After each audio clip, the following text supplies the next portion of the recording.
नमस्कार दोस्तों, मैं हूं अमित और आप देख रहे हैं नॉलेज नोट। दोस्तों, मेरे एक व्यूअर ने जानना चाहा है कि एक ट्रेन है शक्तिपुंज एक्सप्रेस जो कि डाल्टनगंज से धनबाद जाने में 10 घंटे का टाइम लेती है, पर वही ट्रेन धनबाद से डाल्टनगंज जाने में सिर्फ 6 घंटा लेती है। तो रूट सेम है पर टाइमिंग में इतना डिफरेंस क्यों है? तो दोस्तों, आज के इस वीडियो में हम इसी के बारे में डिस्कस करेंगे और जानेंगे कि कोई भी ट्रेन उसके जो जाने का टाइम होता है और उसके आने का जो टाइम होता है उसके बीच के टाइमिंग में डिफरेंस क्यों पाया जाता है।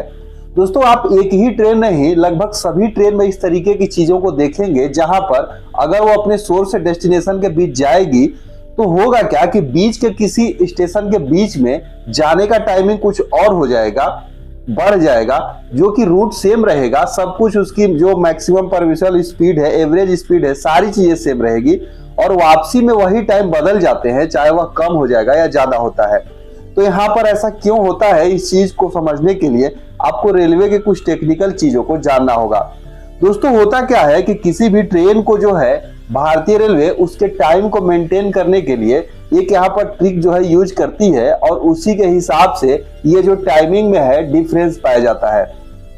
होता क्या है कि इस डिफरेंस को अगर आप देखेंगे तो मान लीजिए जैसे कि ये यहाँ पर एग्जाम्पल इन्होंने शक्तिपुंज एक्सप्रेस का दिया है, तो इसी को हम लेकर चलते हैं। ये ट्रेन जो है जबलपुर से हावड़ा के बीच चलती है और वापसी में हावड़ा से जबलपुर को आती है।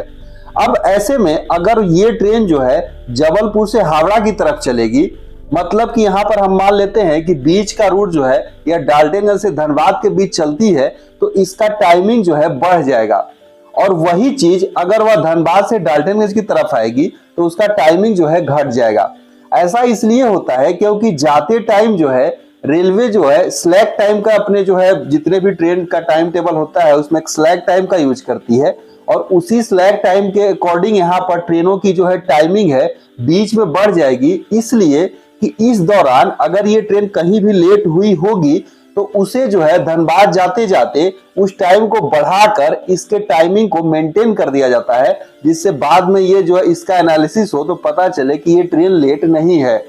यही जो है वापसी में अगर यहाँ हावड़ा से जबलपुर के बीच चलेगी तो वो जो है धनबाद में अपना स्लैक टाइम का यूज नहीं करेगी, इसका यूज होगा कटनी या फिर जबलपुर के पास, क्योंकि वहां जो है उसका नजदीकी रेलवे स्टेशन वो है और वहां पर इस टाइम को मेंटेन करने के लिए वही स्लैक टाइम को बढ़ा दिया जाता है, जिससे यहाँ पर वो टाइमिंग जो है बढ़ जाने से जो जितना भी रास्ते में बीच में ट्रेन लेट हुई होगी वह जो है मेंटेन हो जाएगी। तो दोस्तों, रेलवे के द्वारा ये स्लैक टाइम का यूज किया जाता है और स्लैक टाइम का यूज करने के लिए कई सारे जो है नियम बनाए गए हैं, जैसे कि अगर कोई ट्रेन किसी मेजर रेलवे स्टेशन के पास पहुंचेगी तब वहां पर उस स्लैक टाइम को यूज करेगी, या फिर कोई रेलवे जो है ट्रेन किसी जोन को क्रॉस करेगी तब भी वहां पर एक जोन से दूसरे जोन में जाएगी तो स्लैक टाइम का यूज करेगी, ताकि इस बीच जो है अपने जोन में जितना भी वह लेट हुई हो इस लेट को वह मेंटेन कर ले और टाइमिंग जो है परफेक्ट हो जाए। तो इसीलिए यहाँ पर ये जो ट्रेन है डाल्टनगंज से